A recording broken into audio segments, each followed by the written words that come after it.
च्या वतीनं प्रांत कार्यालयावरती मोर्चाचं आयोजन केलं आहे। त्या निमित्तानं आवर्जून ज्या सर्वपक्षीय नेते मंडळींनी वेळ दिला त्यांचं मनापासून आभार। त्याचबरोबर आमदार अमोलजी खताळ, त्याचबरोबर आमदार सत्यजित तांबे याही सगळ्यांनी येऊन ह्या आंदोलनाला पाठिंबा दिला।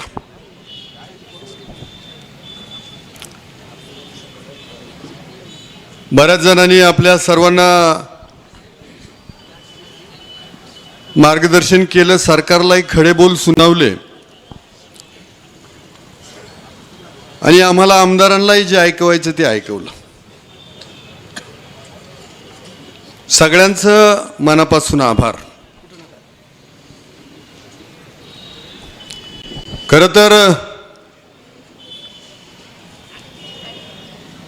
कोरोनाचा काळ होता आणि त्यावेळेला नाशिक पुणे हायस्पीड रेल्वेचा पहिला सर्वे डिक्लेअर करण्यात आला होता आणि त्यावेळेला अजितदादा पवार साहेबांनी 2021ला ऑनलाईन बैठक घेतली होती। त्यावेळेला मी पण होतो त्या बैठकीला आणि त्यावेळेला आम्ही मोठ्या आनंदाने पोस्ट पण केली होती की आता हा रेल्वे मार्ग अकोल्यातून जाणार देवठाणच्या स्टेशनवरून। लोकांनी आनंदानं लाईक बी कॉमेंट बिमेंट केल्या। त्यावेळेस काही जणांनी सांगितलं रेल्वे होईल तेव्हा होईल, पण पहिला तो देवठाण ते अकोल्याचा रस्ता करा, बारीत ते संगमनेरचा रस्ता करा। त्यावेळेला आम्ही त्या रस्त्यांकडे लक्ष घातलं, रस्ते केले। आम्ही केले तर काय उपकार नाही केले, पण हेही तितकं सत्य आहे की अकोल्याच्या आरोग्य सुविधेची काय अवस्था होती। मी 17 ॲम्ब्युलन्स माझ्या काळात दिल्यात, रस्ते दिले, जवळजवळ 200-250 शाळा खोल्या बांधल्या, अंगणवाड्या बांधल्या। म्हणजे जे बेसिक कन्स्ट्रक्शन आहे तेच आपलं त्यावेळेला नव्हतं। आता ज्यांना बोलायचं ते म्हणतील केलं तर यानं काय उपकार केलं काय। मग आधीचे 40, 50, 60 वर्ष ज्यांनी केलं त्यांना का नाही विचारलं। रेल्वेवरच बोलणार आहे, रेल्वेवरच बोलणार आहे।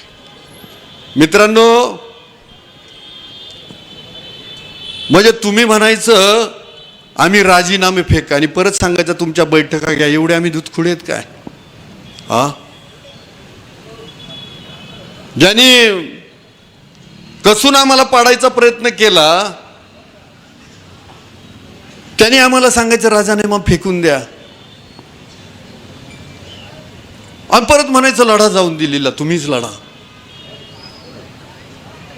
अरे लढणारच आहे, त्याला साक्षीदार आहेत विनयजी सावंत, जालिंदरजी वाकचौरे, की ज्या वेळेला दिल्लीला अश्विनी वैष्णवजींना भेटलो,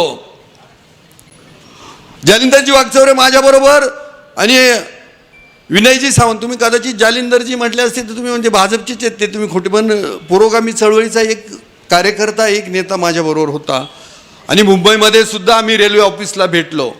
त्यावेळेला आम्ही 2 मागण्या ठेवल्या होत्या।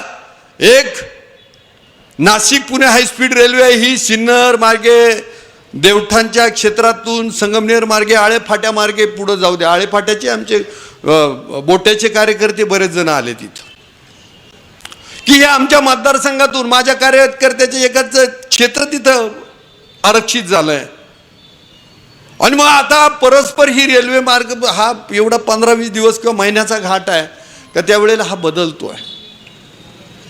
सांगावं गड्यावं, उद्या अधिवेशन केंद्राचं संपतंय, खासदार साहेबांना नाही विचारलं, जो दिसतो त्यालाच, हा अवताला चालणारा बैल त्याला चापकानं फटकवायचं आणि जो शोभेला येतो त्याला काय पोळ्याला गुलाल का? हो, रेल्वेचं बोला, खासदार साहेब आले विचारा थोडस।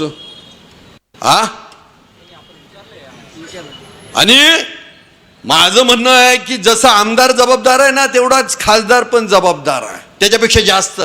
म्हणजे रस्ते आमदारनं करायचे, आरोग्याची सुविधा आमदारनं करायचं, केंद्राचाही कार्यक्रम आमदारनं करायचं.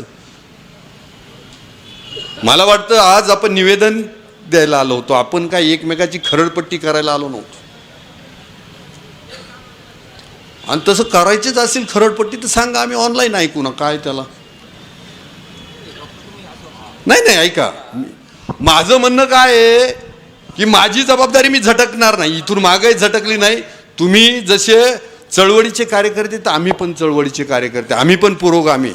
आमची मजबुरी असेल, आम्ही कदाचित भाजपमध्ये गेलो असेल, काही का आलो असेल राष्ट्रवादी बरोबर, पण त्याच्या मागे अकोले तालुक्यातील प्रश्न सुटले पाहिजे हेच. आणि तुम्हाला मी शब्द देतो की आदरणीय देवेंद्रजी फडणवीस साहेबांना मी हे पत्र दिलं आहे, मला शहापूर अकोले मार्गे शिर्डीचा रेल्वे मार्ग पाहिजे आणि नाशिक मार्गे पुणे हायस्पीड रेल्वे तो माझ्या अकोले तालुक्यातून गेलं पाहिजे.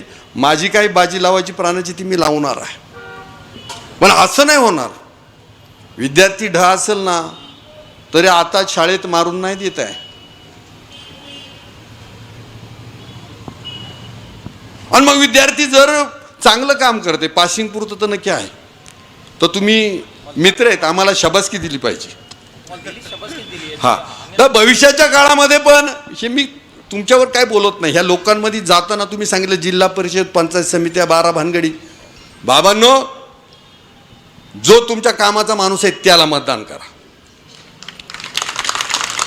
दारूवन पैशावरती मतदान करू नका.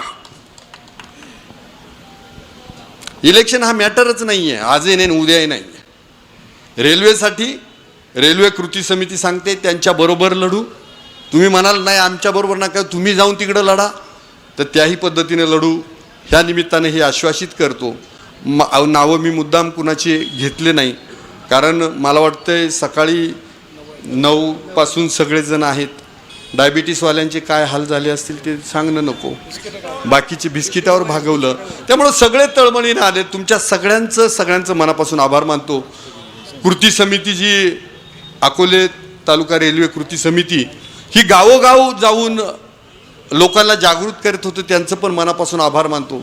आणि आम्ही तिथं आंदोलन केलं, सभागृहात आवाज उठवलं, तर ते आमचं कर्तव्य आहे. त्यासाठी तुम्ही आम्हाला पाठवलंच होतं. त्यामुळं मनापासून ह्या सगळ्या कार्यकर्त्यांचा आभार मानतो आणि माझ्या वाणीचं पूर्णविराम देतो. जय हिंद, जय महाराष्ट्र. धन्यवाद.